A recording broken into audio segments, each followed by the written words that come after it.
Irrigation మీద మీరు చెప్పినప్పుడు ఎంతసేపు బయట వ్యవసాయ మీద ఇరిగేషన్ మీద మీరు ఇరిగేషన్ వాడు వచ్చి కాకినాడ లాంటి ఊరిని చాలా సందర్భాల్లో ముంచేస్తాము.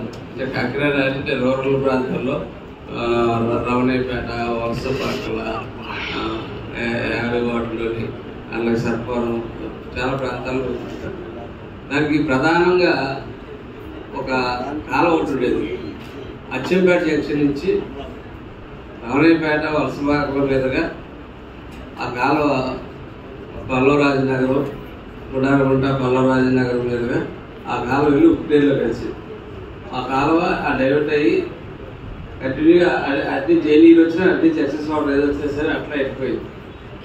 ఆ కాలువ ఇవాళ పూర్తిగా కప్పివేయబడ్డది. పూర్తిగా దాన్ని ఆక్రమణ పోలేదు. పూర్తిగా దాని మీద పూర్వపు శాసనసభ్యుడు అయితే ఒక ప్యాకెట్ క్లబ్బే కట్టేశాడు. దాని మీద దాంట్లో పెట్టేసి క్లబ్ పెట్టేసి అందులో ప్యాకెట్ కూడా అరెస్ట్ చేస్తాం. ఒక్కసారి కాకినాడ స్మార్ట్ సిటీ రేపు ముందు చాలా పెద్ద సిటీ అవ్వబోతా ఉంది. ఎవరో ముఖ్యమంత్రి గారు ఈ ప్రాంతం నుంచి ముఖ్యమంత్రి గారు ఉన్నందుకు కాకినాడ ఎంతో బాగా డెవలప్ చేసుకుందాం అన్న ఆలోచన మా అందరిలో ఉంది. ఆ ఆలోచన ఎంత డెవలప్ చేసినా సరే మీరు ఇళ్లలోకి గతంలో చెన్నై చూశారు, తర్వాత హైదరాబాద్ చూశారు, ఇప్పుడు విజయవాడ చూస్తూ ఉన్నాం. వీటికి ప్రధానమైన వాటర్ బాడీస్ ఏదైతే వాటర్ బాడీస్ ఉన్నాయో ఆ వాటర్ బాడీస్ని బయటకు తీయకపోతే ముందు ముందు కాకినాడకి చాలా ప్రమాదం జరుగుతుంది. ఒక డిఈ గారు అయితే ఈ చూడలేక వాలంటీర్ రిటైర్మెంట్ తీసుకున్నాడు. ఎన్ఏఆర్ చూడలేక 2.5 సంవత్సరాలు ఆయన సర్వీస్ ఉంటుండగానే వాలంటీర్ రిటైర్మెంట్ తీసుకున్నాడు.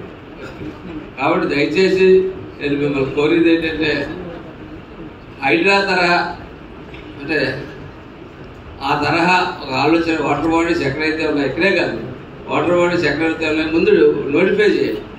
కొంచెం ఆ బ్లూ మ్యాప్ తీసి అందులో పూర్వం వాటర్ బాడీస్ ఎట్లా ఫ్లో అయ్యి ఏంటి, ఆ వాటర్ బాడీస్కి అట్లే వచ్చే వాటర్ బాడీస్ని తెలకుండా మనం మహానగరాలు నిర్మించలేము.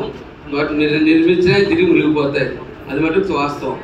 కాబట్టి ఆ వాటర్ బాడీస్కి అడ్డంగా ఉన్నటువంటి అన్నీ కూడా తొలగించవలసిన కోరుతాను. గతంలో కలెక్టర్ గారు పీడిఎఫ్ బియ్యం 27,000 చిల్లర పీడిఎఫ్ బియ్యం పట్టుకోవడం జరిగింది, 50,000 చిల్లర. అయితే నేను కోరేది ఏంటంటే ఈ అవేర్నెస్ పల్లెటూరులో కూడా తీసుకురావాలని చెప్తాను. నేనైతే ఏ ఊరిలో ఒకటే చెప్తా ఉన్నాను, మన పోషకాహారాన్ని మోడీ గారు అయితేనేది, కూటమి అయితేనేది ఏదైతే 42 రూపాయలు సుమారు ఖర్చు పెట్టి పోషక పదార్థాలు కలిపి జనం ఏమనుకుంటారు, ఏదో ప్లాస్టిక్ బియ్యం, అదే నల్ల బియ్యం, 50 బియ్యం వచ్చేది అనుకుంటారు. అవి పోషక పదార్థాలు. అవి పోషక పదార్థాలు అన్నది ప్రతి మనిషికి తెలియజేయాలి. మనం దాని మీద ఖర్చు పెట్టి 42 రూపాయలు ఖర్చు పెట్టి దాన్ని పోషక పదార్థాలుగా తీసుకొచ్చి మనం ఇస్తూ ఉంటే ఈ భారతదేశపు పోషక పదార్థాల దొంగ ఒక కుటుంబం భారతదేశపు పోషకాహారాలని దొంగతనం చేస్తూ ఉంటాయి. ఆ కుటుంబం కాకినాడలో ఉంటుంది. ఆ కుటుంబం మీద తగిన చర్యలు తీసుకోవాలా. దాన్ని అవేర్నెస్ అయితే కూడా ప్రతి ఒక్కదానికి మనం అమ్ముతున్నది బియ్యం కాదు, మీ పిల్లలకి మీకు పోషకాహారాలు ఇస్తున్నారు, అది మీరు అమ్ముతున్నారు అన్నది ప్రతి విలేజ్లోనే అవేర్నెస్ తీసుకురావాలని చెప్పి నేను కోరుకుంటున్నాను. సో పిహెచ్సి కావాలంటే చాలా అవసరం. పిహెచ్సి కాదు, పక్కన రమణయ్యపేటకే ఈ సూర్యాపేట దాకా కూడా పడుకోవచ్చు. ఆ ఏరియాలో చాలా చాలా అవసరం అండి. ఎందుకంటే ఇండస్ట్రీస్ వస్తాయన్నాయని చెప్పి అందరూ ఆనందిస్తూ ఉన్నారు. కానీ ఇండస్ట్రీస్తో పాటు దాని యొక్క బాధలు కూడా అనిపిస్తున్న గ్రామాలు అండి. 5-6 గ్రామాలు ఉంటాయి. 6 గ్రామాలు కళ్ళు మండిపోతూ ఉంటాయి. అలాగే ఊపిరితిత్తులు ప్రాబ్లమ్స్ వస్తూ ఉంటాయి.